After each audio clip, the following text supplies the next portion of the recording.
Pour cette première chronique musicale, quoi de plus normal que de parler d'un des groupes les plus importants du siècle dernier, les Beatles, et plus particulièrement l'histoire du titre Strawberry Fields Forever. Let me take you down, 'cause I'm going to Strawberry Fields. Notre histoire commence en 1966. Les Beatles sont déjà un groupe internationalement connu, quelque chose les gêne toutefois dans leur notoriété. La foule déplacée à chaque concert couvre de ses cris leur musique, la faute à une sonorisation pas assez puissante à l'époque.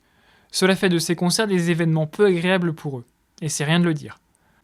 C'est donc en août de cette année-là, après une tournée désastreuse, que les 4 garçons de Liverpool décident donc d'arrêter les concerts. Après une pause de 3 mois, le groupe revient dans les studios d'Abbey Road pour commencer l'enregistrement de leur nouveau 33 tours. Le fait d'être débarrassé des concerts offre de toutes nouvelles perspectives aux musiciens et va leur permettre de mettre en pratique des techniques d'enregistrement et d'utilisation du son qu'ils n'auraient pas pu se permettre si le morceau avait dû être joué en live. Comme le dit John Lennon à George Martin, si nous ne tournons plus, nous pouvons enregistrer de la musique que nous n'aurons pas à interpréter en live, et cela veut dire que nous pouvons créer quelque chose qui n'a jamais encore été entendu. Un nouveau genre de disque avec de nouveaux types de sons. Ainsi, ils se permettent d'utiliser dans leur premier morceau, qui est une composition de John Lennon, un nouvel instrument pour l'époque, le mélotron. Cet instrument est présent dès la première prise du morceau. Living is easy with eyes closed, misunderstanding all you see. It's getting hard to be someone, but it all works out. It doesn't matter much to me.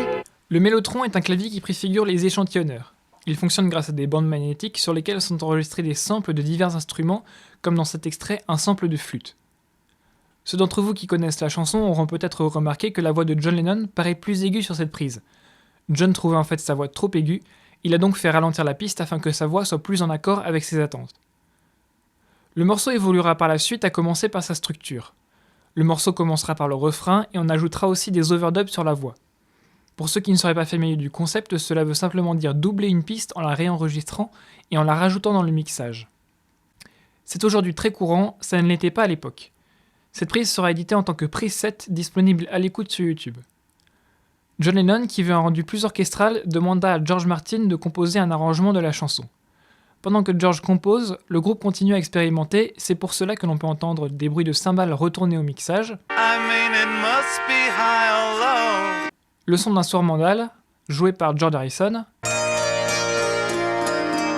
ou encore un ensemble de percussions. 'Cause I'm going to Strawberry Fields.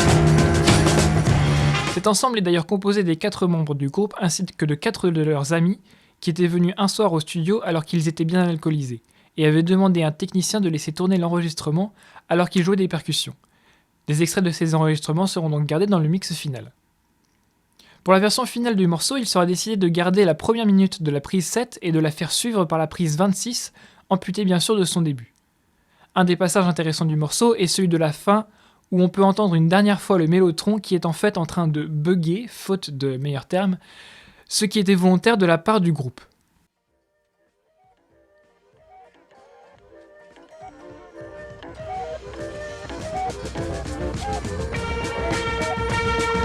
Tant qu'on parle de la fin du morceau, une légende urbaine dit que l'on peut entendre John Lennon dire à Buried Paul à la fin de cette chanson, ce qui alimentait la rumeur selon laquelle Paul McCartney serait mort avant l'enregistrement de ce morceau.